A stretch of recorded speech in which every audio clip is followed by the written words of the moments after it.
Matod sa atong tubag sa Salmo,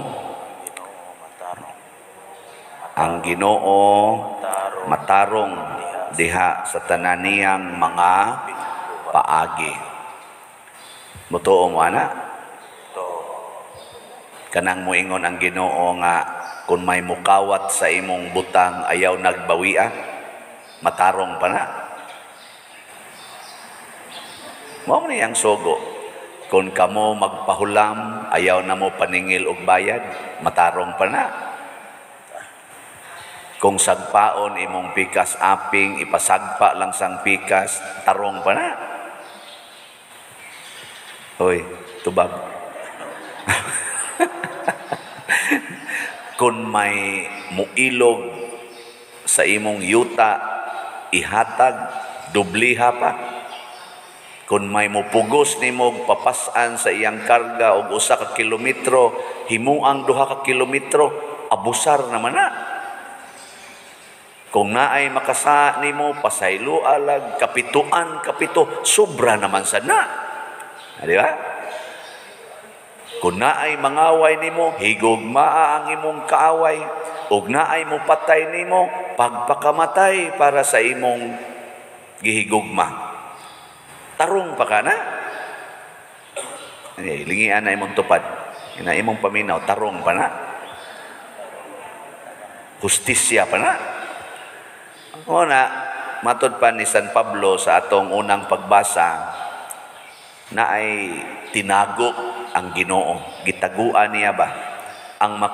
Ang makahibaw ra kuno ana, maora ang tao nga napuno sa Espiritu Santo. Kung dili kuno ta maminaw sa Espiritu Santo, binuang ang atong tan-aw sa pamaagis Ginoo. Binuang. Kana lang mga asawa nga sige kulatas bana, nya nangabit pag yung bana, mobisyo pag yun, di pag yun mo intrigo og kwarta, kulatahon pag yung masipyat, nya ingnon dayon sa simbahan, sige lang kaysa kasakit man na og sa kalipay sa binuang sa ninyo pa dir. Wala doon ako'y katungod nga mo protektar sa kong kaugalingon. Di ba? Ana man ta? Nga naman, kay tawhanon man ang iyang gigamit. Dili man espirituhanon. Kay ang mga butang nga tinuod, mga igsuon, iya sa espiritu. Matod pa ni San Pablo sa unang pagbasa. Og ang makahibaw ni ining mga butanga, kay di man ni makita, ang kadtorasang mudawat og maminaw sa Espiritu. Muna si Jesus, napuno man siya sa Espiritu Santo, gidihugan man siya sa Espiritu Santo, gasigi man siya sunod sa Espiritu Santo, ang iyang pulong, dunay gahom. Munang nahibong sila, unsa man ni siya? Naa may gahom ang iyang pulong, hasta ang yawa mo sunod man. Nganuan, kay si Kristo gasunod mas Espiritu Santo. Tanawa ang pulong ni Bishop Chupilo Kamomot. Sa una, katong kuan pa siya ba? Obispo pa. Dili pa babuhi pa siya. Daghang mga tao mahibong niya. Nindot kay siya paminaw. Pulong ni Mother Teresa of Calcutta. Nganong hasta ang mga dili katoliko, hasta gani ang nanaggubat nga mga nasod, maminaw man niya. Tungod kay si Mother Teresa, nagsigig sunod sa Ginoo. Wa siya laing gihuna-huna. Ang pagsunod sa Ginoo, wa siya kahadlok, wa siya panagana. Basta gasunod ra gid siya sa Ginoo. Ako sad bitaw, adi ni pagpagarbo ha, pero gamay lang sa ding testimonya ba. Moingon ang mga tao, pader, nganong daghan man mo palit sa imong slot, ya og mosunod mi, mura magdugay kay mahalin among slot. Nako basig sa kagwapo tingali de kalayo aning naong nga di magini malingi gani madre lagi mo lingi aning naong nga. Pero akong giingnan sila nako basin tingali og giubanan gyud sa Espiritu Santo kay kana manggod ang akong mga humili nang wa ko magpreparar, wa ko magsuwat nga akong gikuan. Spontaneous na. Mamalandong lang ko sa Ebanghelyo, pero unsaon ako pagpaambit, gaagad ako sa Espiritu Santo niya. Kanunay ginana ko ingnon Espiritu Santo, Lord, daghan bayag project diri, maligya ko rog slat ha. Nya ingon din siya, sige, apil lang na sa imong humili. Nako, ay ka nalay mag-igo unsaon ni nako pag-apil. Haron sila ra say maminaw. O mao na ang maminaw sa Espiritu Santo mo palit.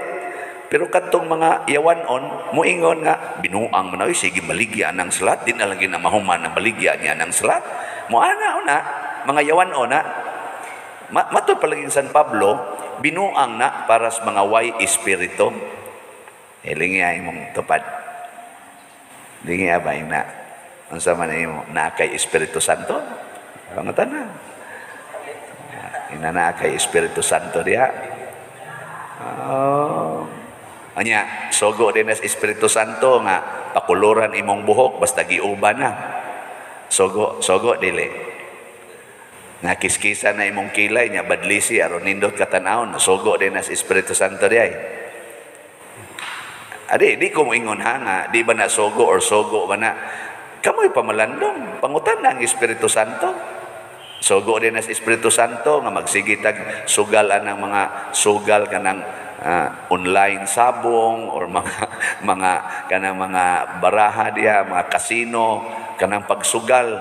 Sogo din na, Espiritu Santo din na. Kanang pagkamaritis sa Espiritu Santo din na. Depende. Pangutan na sa Espiritu Santo. Unsa may mga timaan nga ang Espiritu Santo mo'y nagsulti nato. Sige, tagaan ta mo mga tulo lang ka timaan.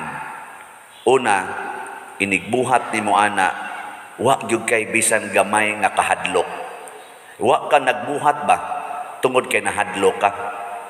Panalitan ang babae nga moinom og pills kana bang para pugong sa panganak na anay kahadlok wa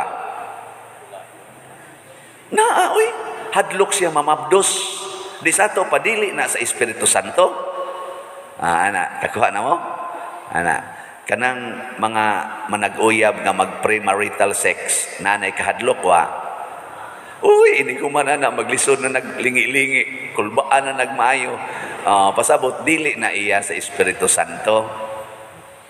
Hadlok sana sila nga di natunghaan ka ng mga babae niya mag premarital sex, di na namutungha ilang binuan magkabuang na iapil man ganing pari ana usahay hangyo padir i-pray ko nga moabot na unta say moabot.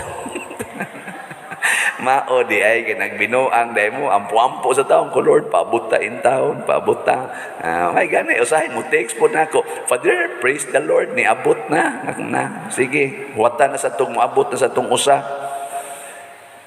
madanghag mong dagko iapil pa niyong pari o pampo. Nga naman naay kahadlok basta do na tay buhaton nga gitukmod sa kahadlok di na iyas Espiritu Santo. Kay ang Espiritu Santo maghatag og kalinaw sa atong pagbuhat sa usa ka butang. Kalinaw, dili kahadlok. Ikaduha, ang imong gibuhat makalipay sa kadaghanan. Kalipay bas kadaghanan, di hinuntanan. Na man masuko pero majority malipay. Anang litan ron nakahuna-huna ka nga gubon ko ning akong kural aron padak-an ni nakong agianan sa akong mga silingan. Nasaman? Malipay sila ana dili. Kusga. Niya ang imong bana malipay. Labi nag-abroad siya nagpakural ato. Malipay. Depende. Og naa siya Espiritu Santo kay mananghid man sad kaniya. Malipay pud to siya. Ikaw sad nga nakakita nga natuman ang imong plano para sa imong mga silingan, nagipadak-an nimo ang lugar para di na sila intawon maproblema sa ilang agianan. Lipay sa kay kamagtan-aw nila nga malinawon ug malipayo na silang nag-agi-agi, wa na maglisod. Maghatag yun og kalipay. Nya dayon ikatulo nga timaan makapalambo sa imong pagtuo, makita nimo ang Ginoo. Kada nimo himo anang desisyon na makita nimo ang Ginoo, mag-anaman kag kaduol gid niya. Ang imong pagtuo ba molambo. Dili ang tuo-tuo. panalitan ka nang naay mamatay, nya imong butangag pagkaon ang dapit sa lungon, unsa man na? Pagtuo o tuo-tuo? Tuo. O dili na iya sa Espiritu Santo, imong paguniton ang minatay, kadaghan na makitaan ni og rosaryuhan nga giputol, gaana in taon gaana ang minatay ba niya ang rosaryuhan giputol, unsa man na? Pagtuo, tuo-tuo? Tuo. O kana mga inana ba? Ug na kay Espiritu Santo di na ka na maghunahunay. Dito lang kanang anas minteryo, karon mo misa man kog minteryo, igabot dito na ay gibutang nga kulapo nya, na ay plato nga na ay inununan, na ay humba, na ay adobo, na ay pansit. Na kung ano man yung gibutang siya, may nalang pader mo simot-simot man na ang kalag. Naku ha? Musimot-simot dihaan ang inyong gibutang. Ana, nyog na gani mo duol nga kanang mga aliwang, kanang mga sum, insya, mao na siya, ni duol ba, ni simhot, ana. Siya nganong daghan man, siya gadasag kauban. Kayo yun ninyong imosmos. Tuo-tuo na, di na pagtuo. Na siya. O daghan pa kaayo, no? Atong tuo-tuo. Kana din niyang kasal, ayaw isulob ang imong kuan, ayaw isukod ha, kay ngilad na, kay kaslonon mo, ayaw na mong panggawas karon kay madisgrasya mo, pundo na lang mo des balay. Now ninyo paggawasan na aron mabangga na dito, di ba? Og mabangga gyud bangga. May na lang ng mga matay silang naghigugmaay, kay adto sana sila mga matay nga nagbuwag, kay nag-away na paghuman sa ilang kasal, nag-away na, nagbuwag na, may impyerno mo na ingilad. Mo na ingilad. Kanang mga manag-uyab nga magsigi na og tinukhangay, mo na ingilad.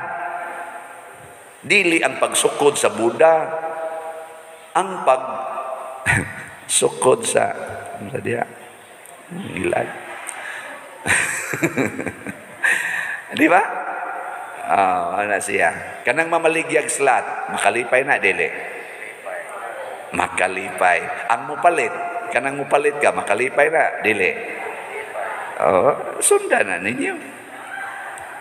Nindog na ta.